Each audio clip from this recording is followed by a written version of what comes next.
On parle maintenant de ce spectacle Les femmes de Barbe Bleue, une relecture du conte de Barbe Bleue de Charles Perrault.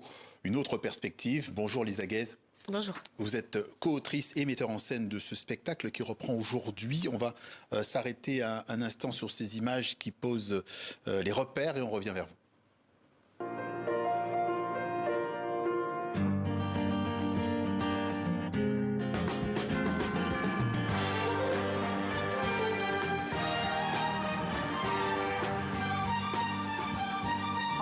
Toi, tu as qui? Barbe Bleue. Barbe Bleue qui est? Mon mari. Oui, donc tu es? Sa femme. Oui, donc tu es son épouse. Oui, mais tu es son égale surtout. Oui, tu es son égale, alors tu le regardes droit dans les yeux, hein? Tu t'affirmes, tu l'affrontes.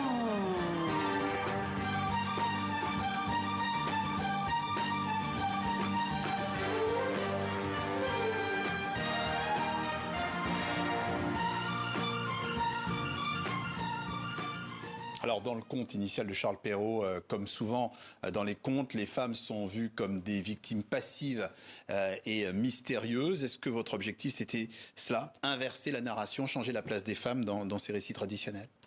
Oui, ce qui m'a percuté quand j'ai relu le conte étant adulte, c'est je me suis posé la question de qui étaient toutes ces femmes, parce que la jeune femme, du coup, ouvre la porte et découvre les femmes assassinées par son mari. Et je me suis demandé qui étaient donc toutes ces femmes qui avaient été assassinées.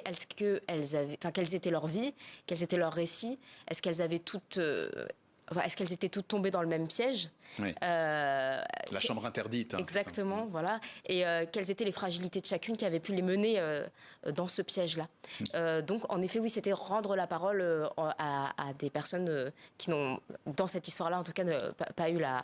Leur redonner un destin, effectivement. Leur redonner un destin, un visage, etc. Oui.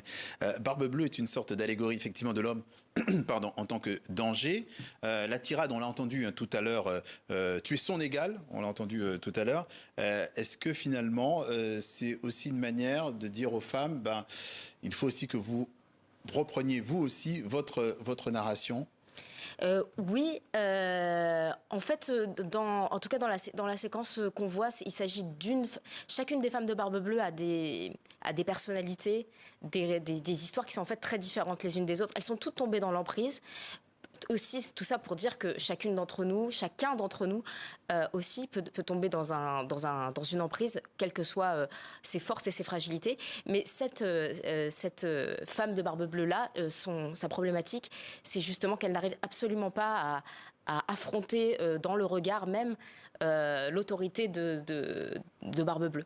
Donc c'est reprendre, pour elle, toute la problématique, c'est de reprendre en effet confiance en elle, en fait, tout simplement. Vous montrez en fait plusieurs facettes des femmes qui seraient plus faibles, certes qui seraient plus fortes, qui auraient effectivement d'autres trajectoires. Oui, et en fait, elles sont toutes fortes à un endroit et toutes fragiles à un autre, et elles s'entraident pour cette raison. Et aussi dans cette pièce, en fait, on a les Barbes Bleues qui se dessinent, sont tous des Barbes Bleues différents. C'est-à-dire que c'est le même, mais chacune a son Barbe Bleue à elle. Donc en fait, on dessine des visages de prédateurs qui n'ont rien à voir les uns avec les autres. Alors ce spectacle, il a 7 ans maintenant. Est-ce que c'est tout à fait le même spectacle aujourd'hui? Est-ce qu'il a évolué en même temps que ces interprètes? Est-ce que MeToo a joué? Alors, on a conçu le spectacle, on l'a pensé, imaginé, écrit avec l'équipe de comédiennes juste avant que MeToo n'arrive. Je pense qu'il y avait quelque chose dans l'air du temps à ce moment-là sur ce besoin, ce désir de prendre la parole et de se saisir de son récit. On a fini d'écrire véritablement le spectacle en 2018. Depuis 2018, le texte est à peu près le même.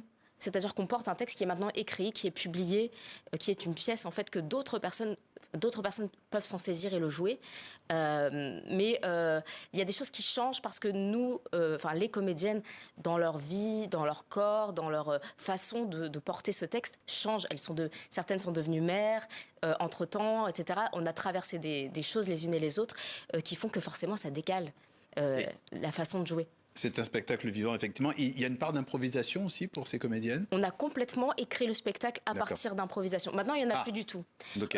Aujourd'hui, tout est complètement écrit, mais on a complètement écrit le spectacle à partir d'improvisation. C'était ça, disons, la gageure de la création. Il fallait que chacune écrive son récit, imagine son récit, et nous les faisions après improviser en choisissant, en poussant les imaginaires, en fait, en les poussant, en les précisant, etc. pour Il ne reste construire. plus beaucoup de temps. C'est un spectacle qui a touché les jeunes. Il a obtenu le prix des lycéens impatients en 2019. Est-ce que, vu le sujet, c'est plutôt bon signe pour vous, pour faire évoluer les mentalités? Qu'en pensez-vous? Oui, c'est vrai que c'est un spectacle que j'en suis vraiment très heureuse, qui touche beaucoup les jeunes. Je pense, oui, que c'est plutôt un bon signe. Et puis surtout, au-delà du sujet, pour moi, c'est important que le théâtre puisse toucher les jeunes générations. Lisa Guèze, autrice, co-autrice et metteur en scène de ce spectacle Les Femmes de Barbe Bleue, qui reprend aujourd'hui jusqu'à la fin du mois au Théâtre de Belleville. Du 5 au 29. Et voilà. Et merci d'être passé par le journal de TV5 Monde. Merci.